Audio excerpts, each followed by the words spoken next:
全家被判流放宁古塔，所有人哭声震天，只有我站在人群后面，低着头努力憋笑。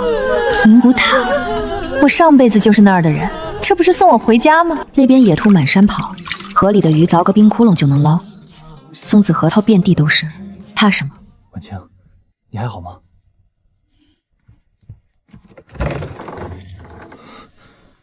哥，进来，我给你重新包扎。我没事。进来。婉清，你怎么不哭？哭有什么用？可是宁古塔那地方……哥，宁古塔没那么可怕。你怎么知道？我看过书。婉清，你变了。以前你胆子小，连打雷都怕，现在你的眼睛不一样了。哥，到了宁古塔，听我的。听你的？我会让全家人活下来，活得好好的。好，哥听你的。来到这的第1年，我就开始准备了，不是未卜先知，是我看过这本书，我知道沈家的结局。原书中，太子求娶沈婉清，沈家也尽全力保太子上位，可太子在上位之后，却将沈家满门抄斩。但现在沈婉清是我不会眼睁睁看着全家被坑害，拒婚了太子。没想到他恼怒之下，竟然给我爹安了一个通敌叛国的罪名。他以为我们全家到了宁古塔必死无疑，可我不但不会死，还要带着全家人好好活下去。开门，都快点！再见了，京城，我不会想你的。宁古塔，去了就别想回来了。你们这一家老弱妇孺，怕是撑不过头一场雪。撑不过？那地方可是我的舒适区。快点走，磨磨蹭蹭等死呢！爹，别想那么多，到了地方就好了。到了地方才是真正的难关。不会的，爹，你看，宁古塔虽然冷，但有3样好东西：林子密，猎物多，河流没断，能捕鱼，黑土地肥，开春能种粮。只要熬过头一个冬天，后面就活了。婉清，这些你从哪里知道的？爹书房里有一本《北地渔志》，我翻过。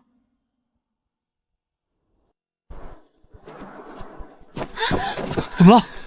明里疼，肚子好疼。这不只是累的，是饿的。哥，大嫂撑不住了。停一停！求大人行个方便，我夫人不行了。停什么停？赶路！死了就地埋了，少一个人老子还省心。走！哥，现在跟官差动手，全家都得死。孙大人，我嫂子怀着5个多月的身孕，再这么走下去，今晚之前必死在路上。死了拉倒，死了倒好办，万一是半路上血崩，一路走一路流血，流到下一个驿站，驿站的人看见了会怎么想？今晚扎营早1个时辰，但明天一早必须走，死活是你们自己的事。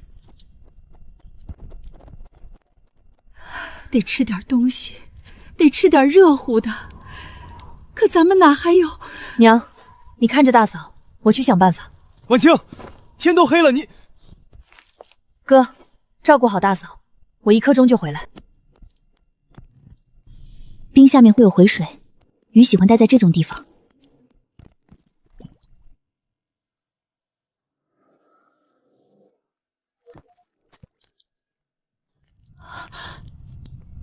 鱼？你从哪儿弄的鱼？河里钓的。河都冻实了。冻实了，底下也有鱼。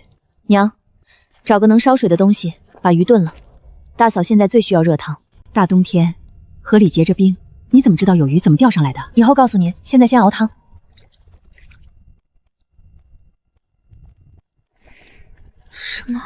什么味道？鱼汤。大嫂，慢点喝，别急。娘，你也喝。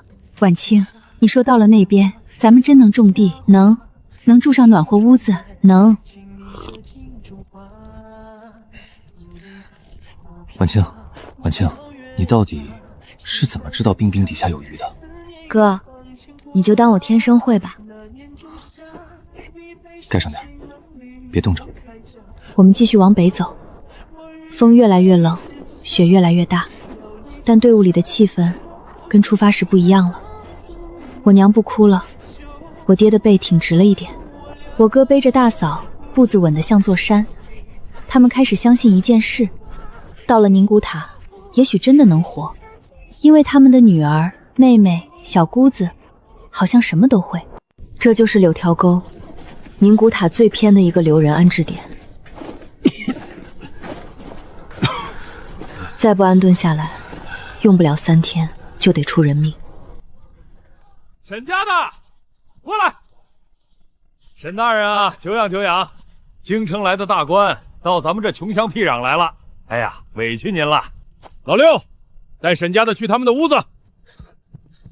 跟我来。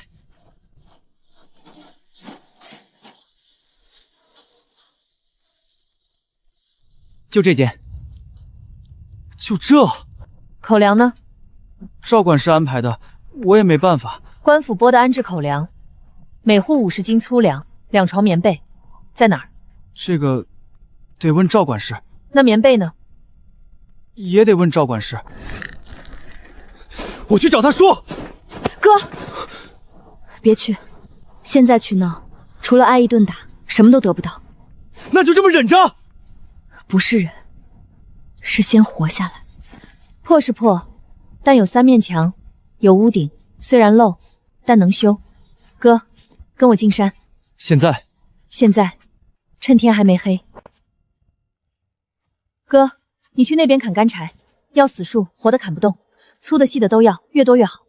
我去找点东西，1个时辰后在这碰头。这是兔子的脚印，新鲜的，就在今天早上留下的。方向是从林子深处往边缘走，这是去觅食的路线。松子，这里有好多松子，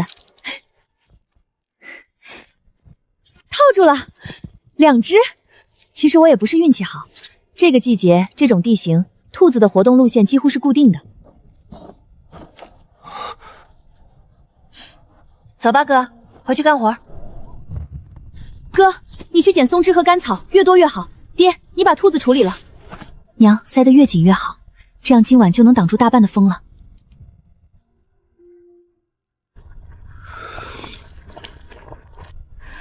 婉清啊，苦了你了。娘，说啥呢？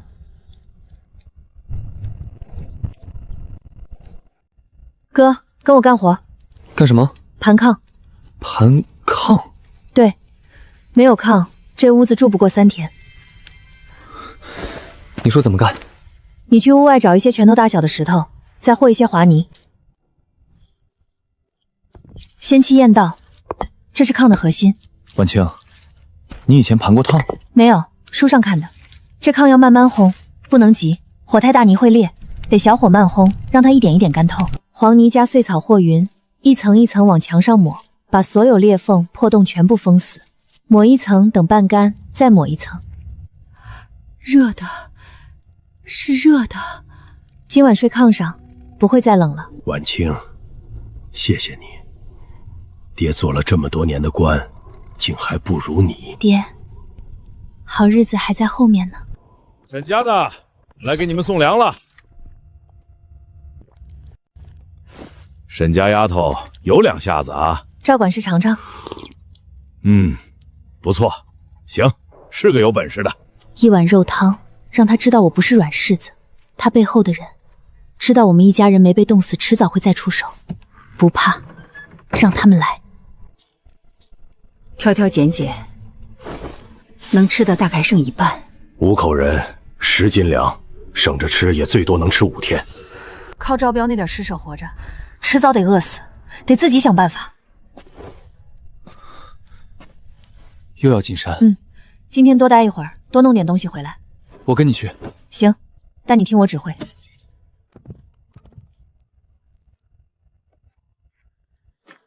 你什么时候就学的这个？书上看的。丫头，这些东西你记着，说不定哪天能救命。这些还是上辈子猎人出身的爷爷教我的。哥，你看，今天早上的不超过2个时辰，方向是从东往西，去那边的灌木丛觅食。你怎么知道是今天早上的？看脚印边缘，新鲜的脚印边缘锐利，时间久了会被风吹圆。这个边缘还很清晰，而且上面没有新的落雪覆盖。昨晚下过一阵小雪，今早停了。这是兔子的固定路线，每天早上从窝里出来觅食，走的都是这条道。不等了，套子得等，咱们先去干别的，回来的时候再收。走，去那边。野鸡在哪儿？还没来，但会来。这是野鸡的觅食地，每天上午都会来，咱们等着。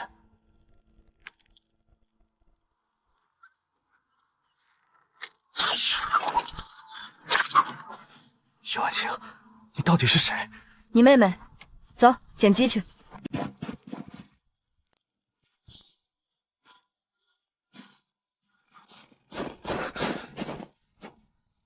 怎么了？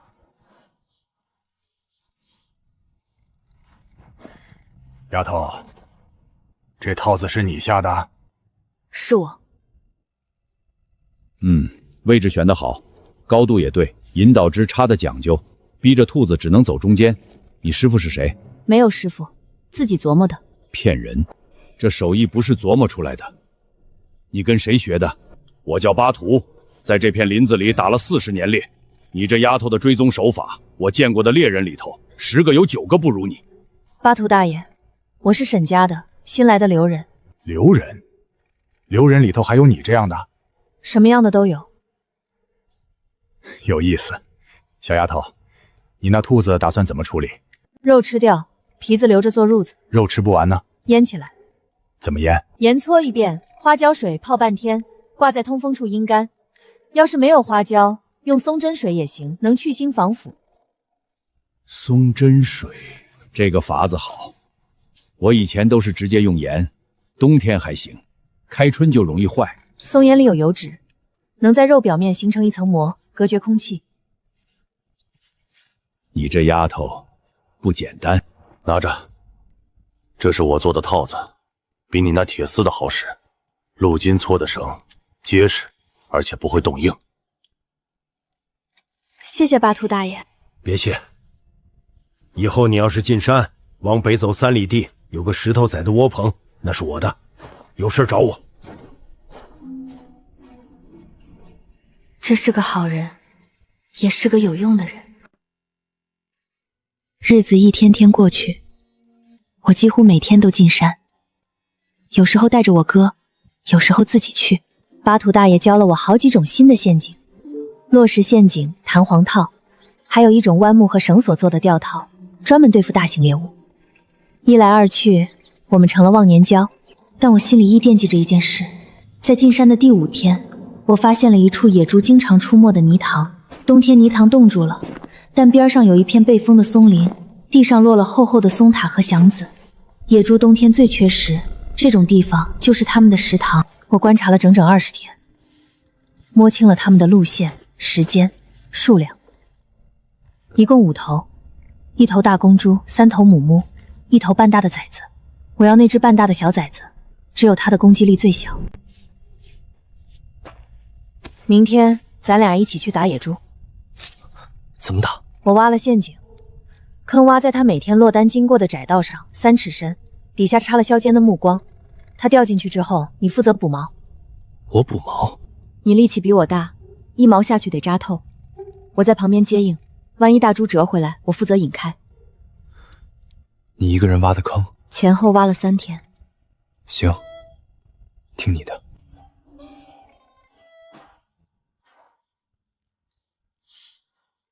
坑没有他，上面的伪装完好。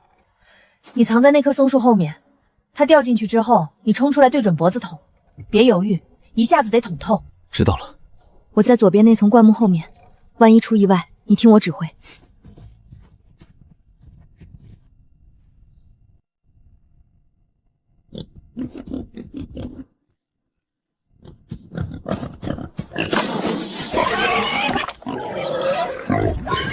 哥，现在！哥，干得漂亮，一下子就透了。婉清，咱们真把野猪打了？打了，120斤，够全家吃半个月。回去就知道了。来，帮我把它弄出来。哥，往上面拽。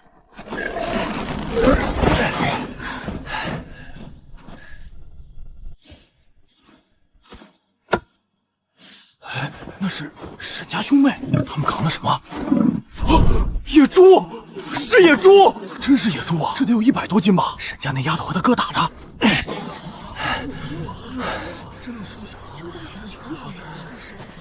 各位叔伯婶子，大家伙儿都不容易，这头猪得有120斤，我们家5口人吃不完。这样，我留一半，剩下的大家分了，每家切几斤肉回去，好歹能加个菜。这使得吗？有什么使不得的？咱们都是留人，往后的日子长着呢。今天我有肉分给大家，明天谁家有个什么好东西，也别忘了邻里，互帮互助，比什么都强。对对对，沈家丫头说的对，我家有几颗干白菜，回头给你们送几颗过去。我会边框，你们要是需要。这孩子。娘，别哭，进屋烧水，一会儿得烫皮子，皮子削了做靴子，肉腌起来，板油炼了存着，骨头熬汤，一点都不能浪费。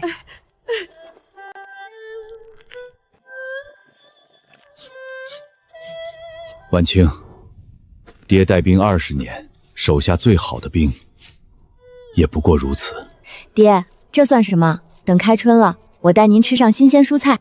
我爹没说话，他大概以为我在说梦话，但他不知道我已经在屋后选好了地。那块朝年的坡地，避风向阳，土层厚实，种土豆，1亩地能收1000斤；种白菜萝卜，入冬之前能囤满一地窖。等开春了，这片冰天雪地里会长出我种下的第1颗绿芽。到那时候，我们就再也不会挨饿了。算算日子，快到大雪封山的时候了。现在是最后的喘口期，必须在封山之前，把整个冬天的口粮备齐。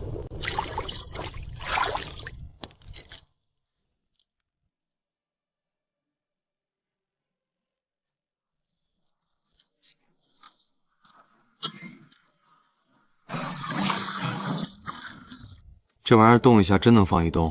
能。婉清，咱们家真像过日子了。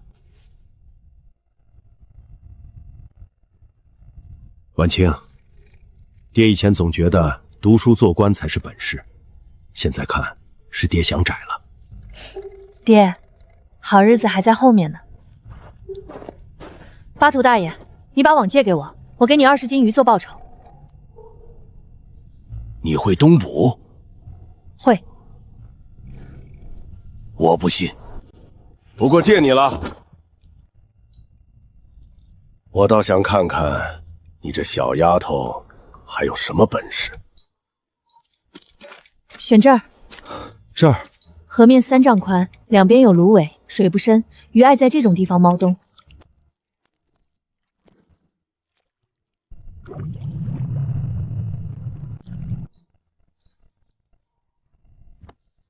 哥，怎么了？有东西。这么沉？拉！这么多？哥，有80来斤。留这么多干什么？大的留2斤自己吃，剩下60斤带回屯子。大家快来看呐！沈家二姑娘会东捕，一网80斤，还把鱼分给大家了，真捞出来了！啊！我的天，这丫头神了！婉清，我们全家都要谢谢你。现在感觉离开京城的日子也没那么难熬了。留人不得私藏大量物资，按规矩征收1半上交。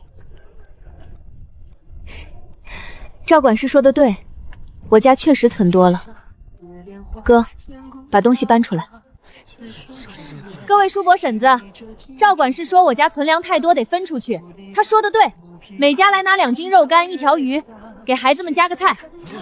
谢谢婉清，谢谢婉清，家丫头心善啊！您要征收的那一半已经分给乡亲们了，您要是还要，就得从他们手里拿。沈晚清，你别得意。赵管事，您要是冬天冷了饿了，也可以来我家蹭顿饭。我的酸菜炖肉，整个宁古塔找不出第二家。哼，干得好，早就该有人制止他了。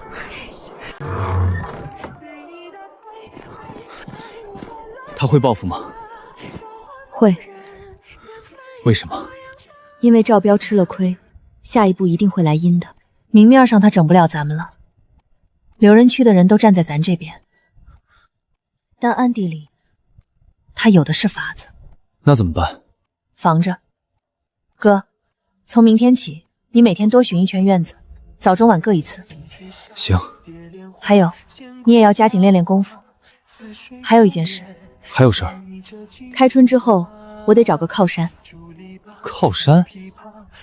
咱们在这地方哪来的靠山？巴图大爷提过，将军府里有个姓陈的文书官，是个正派人。赵彪再横也只是个管事，他上面还有人，搭上将军府的线，他就翻不了天。那咱们什么时候去？这事儿急不得，咱们先活过这个冬天。整个冬天，我都在等一件事。不是等雪停，不是等天暖，是等地化。屋后那片荒地，朝南背风，坡度平缓，旁边有条小溪，春天化冻后能引水。2亩地，不多但够了。主要种土豆，搭配大白菜、萝卜、大葱。土豆是核心，这东西耐寒、高产、好活，3个月就能收，亩产能到1200斤往上。在关内它还是个稀罕物，种子是之前攒下来的，现在咱们万事俱备，只等开春。真能亩产1000多斤。那咱们再也饿不着了。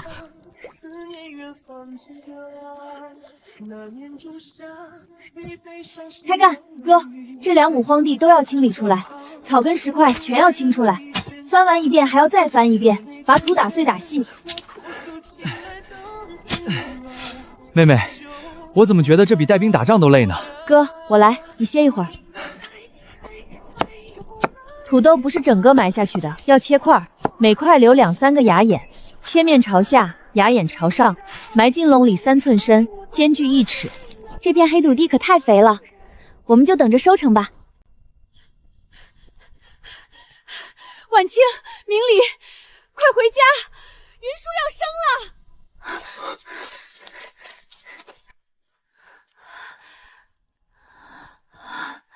哎呀，这该怎么办？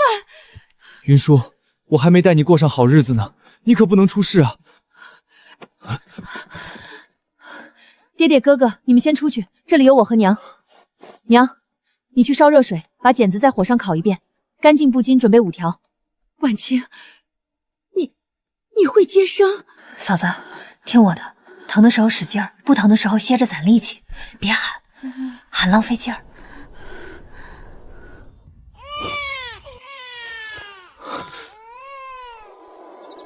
沈家有后了。婉清，这孩子的命是你给的，嫂子好好养身体，奶水足了，孩子自然壮。随着孩子降生，地里的土豆苗也愈发茁壮。我和哥哥每天都去浇水、除草、松土。哥，把垄沟里的土往根部堆，这样土豆在地下长，土层厚了才长得大。沈家姑娘，你种的这是啥？土豆，等收了请你们吃。熟了，可以收了。这一窝就4个，一窝8个。婉清，这土豆咋长这么大？哎，这是啥？长地底下的，一窝能结这么多，能吃吗？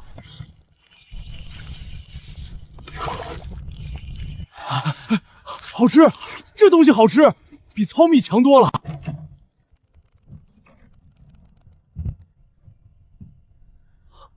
2400斤，2400斤，2亩地，真的假的？小丫头，你种的这是什么东西？土豆，蒸着吃、烤着吃、炖肉吃、切丝炒着吃都行，还能做粉条。粉条是啥？就是算了，回头做给您尝。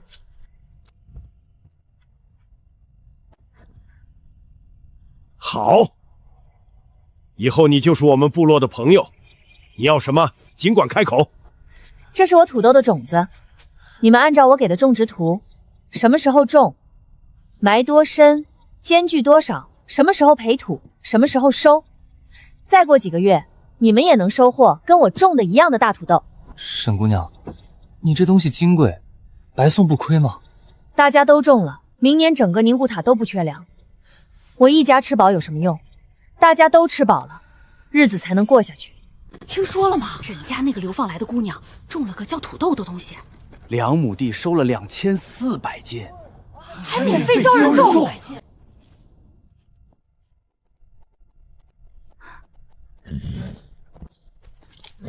裴将军，你知道我？不知道，猜的。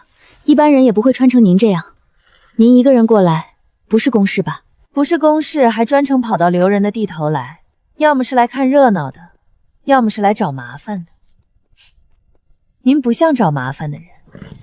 听说刘人区来了个姑娘，会盘炕，会种地，大冬天能从冰底下钓出鱼来。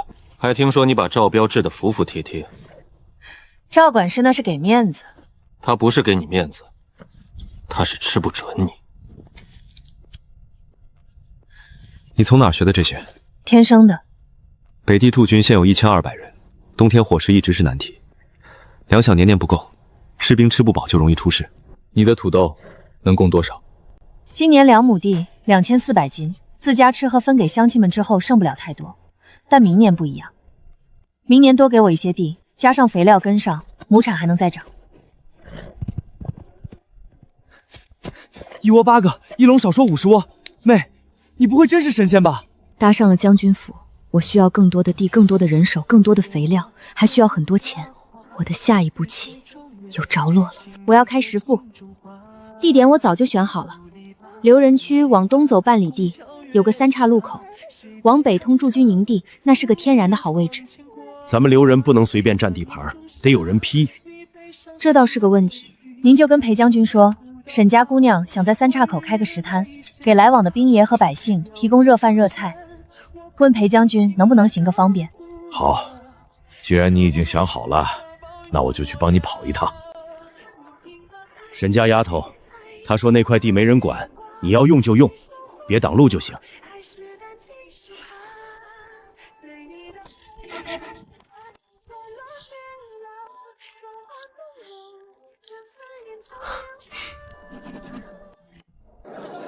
酸菜白肉锅、铁锅炖大鹅、叫花鸡、烤肉串、荞麦面条和冻梨甜汤，6样东西，丰俭由人，正好。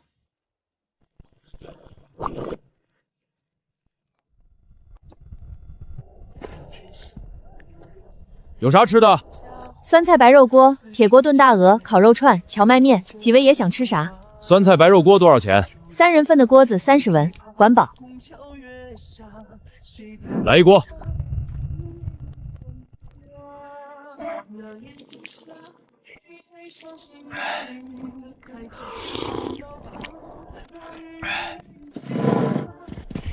明天还来，带兄弟们一起来。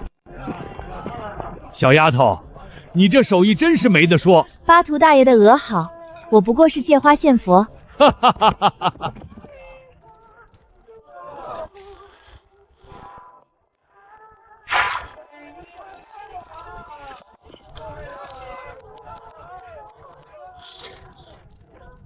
420文，刚开店3天就赚这么多。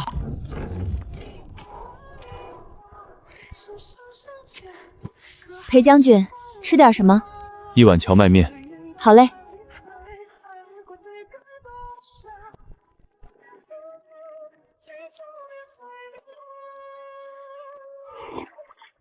面只值3文，多的2文，算面好吃。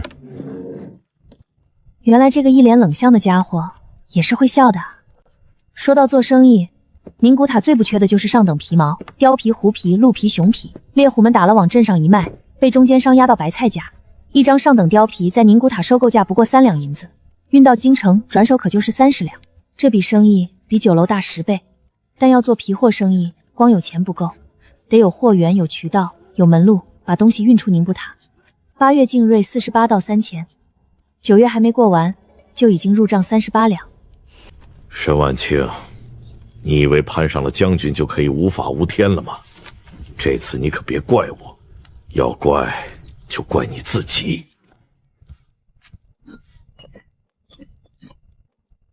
不对，这是砒霜，磨细了掺进胡椒粉里，颜色相近，气味被胡椒盖住大半，不仔细闻根本发现不了。幸好我每天都有亲自检查食材用料的习惯，如果我没发现，今天就会有人吃了饭菜中毒。石素一旦出了人命，沈家就完了。不是使绊子，也不是找麻烦。刘仁思，这是冲着沈家人的命来的，这不是赵彪一个小管事能想出来的，他没这个胆子，也没这个必要。除非有人授意，除非有人要沈家死。刘大爷，9月22号晚上，你有没有看见可疑的人在石寺附近转悠？看见了，半夜起来撒尿，看见2个人鬼鬼祟祟从你石寺后面翻出来，还以为是偷东西的贼。认得出是谁吗？黑灯瞎火的看不清脸，但其中一个个子矮，走路一瘸一拐的。那天晚上，我家狗叫了好一阵，我出来看的时候，看见一个人影往东边跑了。东边？对，就是赵彪住的方向。2个证人，够了。什么事？裴将军，后天中午请您来石府吃顿饭，我新研究了个菜，想请您尝尝。行。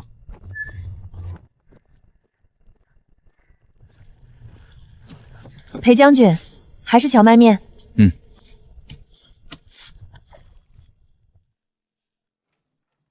沈晚清，有人举报你的食材有问题，本管事奉命前来检查。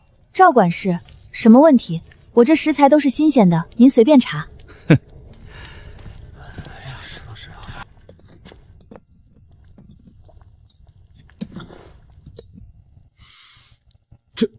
这是砒霜！沈晚清，你的调料里有砒霜，你想毒死人吗？不可能，我的调料都是从集市上买的正经货，怎么会有砒霜？人赃并获！来人，查封释换！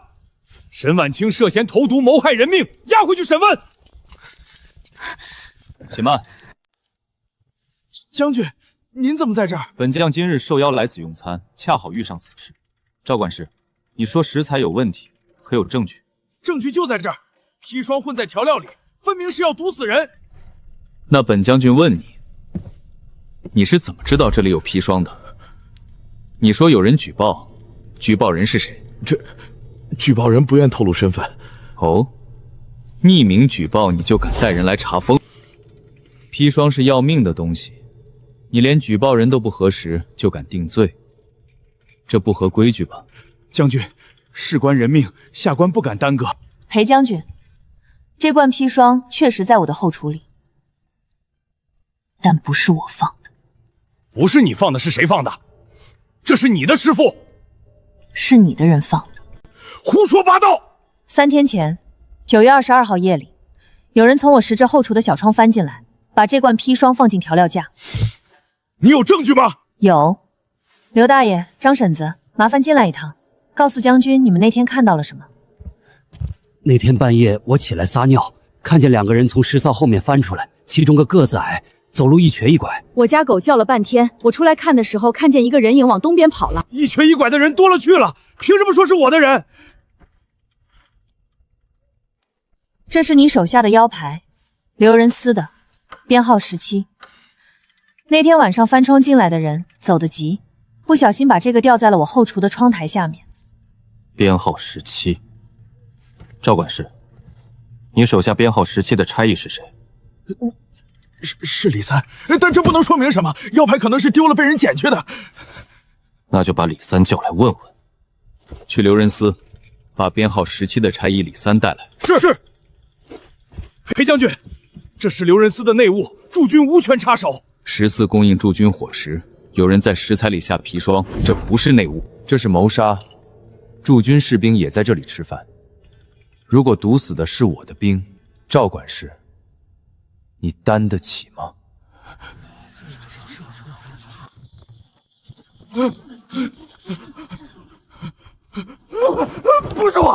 不是我的主意，是赵管事让我干的。他说往调料罐里放点东西，回头来查就行了。他说吃不死人的。闭嘴！吃不死人，砒霜放进调料里，你跟我说吃不死人？将军饶命，小的只是听命行事。赵管事说上面有人要沈家死，小的不敢不从啊。上面？哪个上面？赵彪投毒，证据确凿，摘了他的腰牌，压下去，听候发落。沈婉清，你设计我！赵管事，我一个流放的弱女子，哪有本事设计您呢？是您自己的人办事留了尾巴。压下去！活该！这狗东西欺负刘仁，不是1天2天了。沈家姑娘厉害啊，把她治得服服帖帖。以后刘仁去的日子能好过点了吧？沈婉清，你别得意，我背后的人你惹不起。太子要沈家死，赵彪只是他的一颗小小棋子，但太子远在京城，至少现在他的手现在还伸不到这里。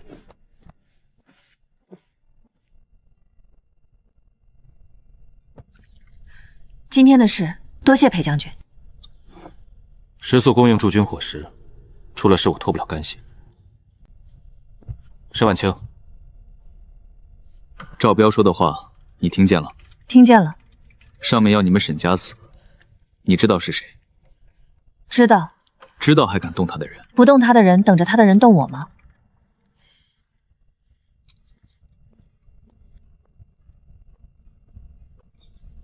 裴长青问这话是什么意思？是提醒我小心，还是在试探我知道多少？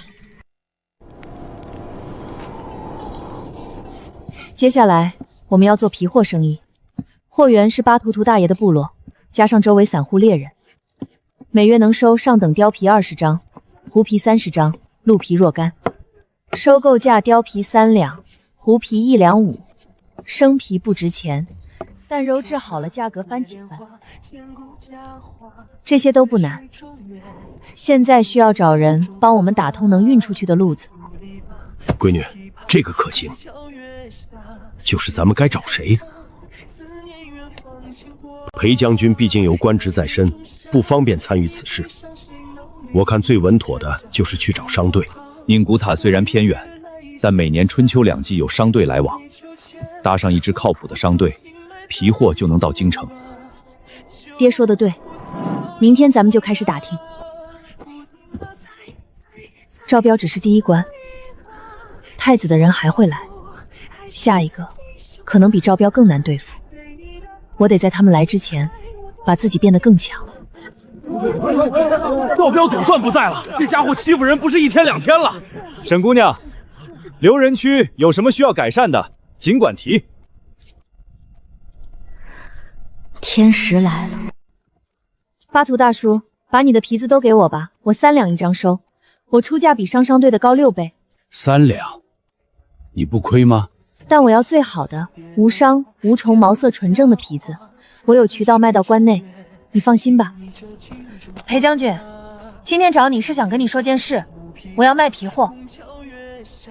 卖皮货？好，我帮你。我会写封信给我京城的旧友，他的商队过来的时候会安排把你的皮货运出去。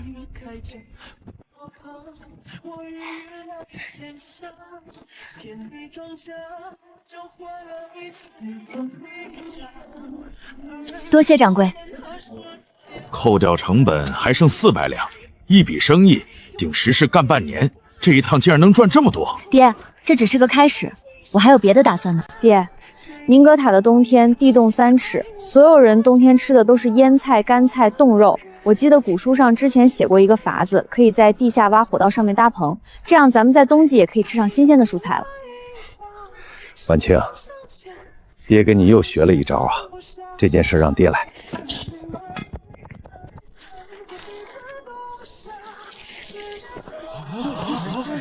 这是仙术？不是仙术，是科学。这个稀罕物10两银子1筐也值。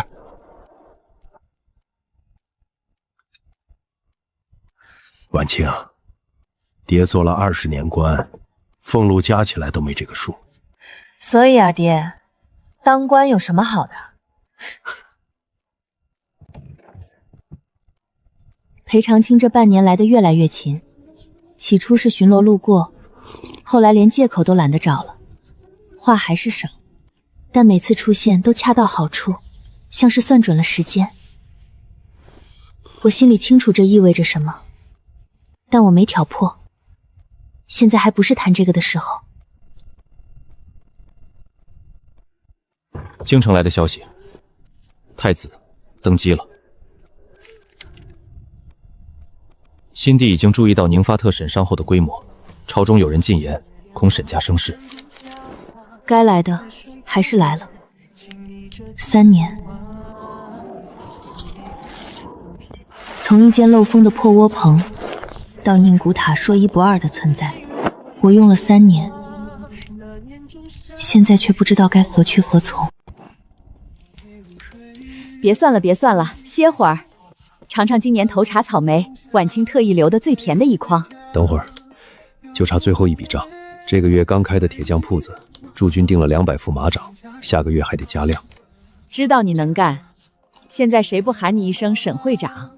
连知府大人见了你都得拱手作揖，还不知足？知足？怎么不知足？搁3年前，谁敢想咱们能在这地方过上这种日子？等等我！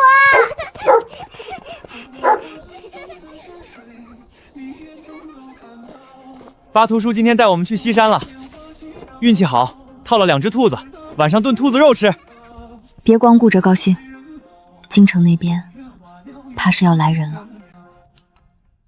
婉清，你说什么？萧承衍都登基3年了，怎么还能想起咱们？他不是想起咱们，是需要咱们。西北大旱，国库空了，这2年都是靠咱们的商路和张后养着这北地的3000驻军。萧承衍心里清楚，宁国他不能没有裴长青，但那位更怕裴长青拥兵自重，怕咱们和裴长青联手，怕宁国打变成一个针扎不透、水泼不进的地方。婉清说的对，他要的从来不是我们回京当官，他是要把我们攥在手里。只要我们走了，他立刻就会派人接管沈家街和皮货商路，到时候裴将军没了后勤，也更好控制。老爷，不好了！京城来的宣旨太监到了，带着30多个禁军，刀都拔出来了，堵在街口了。走，去接旨。奉天承运，皇帝诏曰：原兵部侍郎沈重山遭奸人构陷，蒙冤3载，今查明真相，特予平反，恢复原职，加封正2品太子太傅，赐京城第1大宅1座，白银1万两。着沈家即刻返京，不得延误。钦此。沈大人，恭喜恭喜啊！陛下念及旧情，给了您天大的恩典，您这苦日子总算熬出头了。快接旨吧。劳烦公公跑这一趟，只是臣年老体衰，去年冬天咳了3个月，到现在还没好利索，实在经不起几千里长途跋涉。这京城，臣就不回了。李公公一路辛苦，我爹的身体你也看见了，实在走不了路，还请公公回去禀报陛下，沈家谢主隆恩，但实在无法奉旨。好得很，沈婉清，你别给脸不要脸！3天后咱家再来听答复，再不奉旨，就以谋逆论处，满门抄斩。婉清，你怎么想？不能回，萧承衍要的不是我们回去当官，是要我们的命。还有，我们一走，裴将军的处境就更艰难了。那裴将军会帮咱们吗？他毕竟是朝廷的官，犯不着为了咱们跟皇帝作对呀。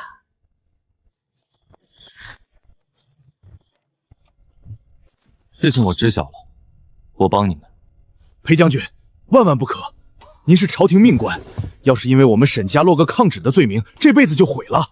沈大人，这不是沈家一个人的事。3年前，朝廷断了宁古土粮草，是晚清拿出500担粮食和1000斤肉干，让3000弟兄熬过了那个冬天。去年雪灾，军营里的菜也是他供应的，没有他就没有现在的宁古土，更别说守住边疆。我不能让他走。明天我就给京城上奏，沈氏商号是宁波塔驻军唯一稳定的后勤供应，军粮、棉衣、药品全由沈家调配。若强行召回沈家，驻军后勤将彻底瘫痪，边防危在旦夕。可这样一来，你就等于公开跟他作对了，他会记恨你的。若陛下执意召回沈家，我会请辞将军之位。反了，反了！裴长青这是在逼朕，一个边关将军居然敢拿边防要挟朕！陛下息怒，裴将军虽然言辞激烈，但说的也是实情。若此时召回沈家，北境必乱。遵报，沈家不必回京，封沈重山为宁古塔商会督办，赐黄金1000两，绸缎100匹。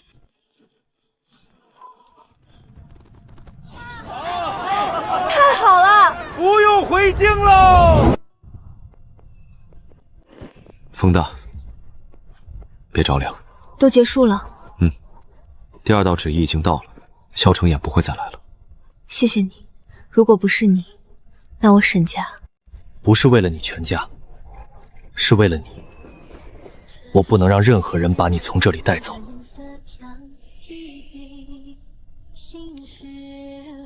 你就不怕他以后秋后算账？只要边境不乱，他就不会动我。朝中没人能守住这里，只要宁维塔百姓还认你，他就不能动沈家。而且我会一直站在你前面，谁也别想伤害你。婉清，现在没事了，以后想过什么样的日子？我想过的日子一直都很简单，我想和我爱的人一起守着这片黑土地，看着孩子们长大，看着粮食一年比一年丰收，看着咱们的十字永远飘着骨头汤的香味。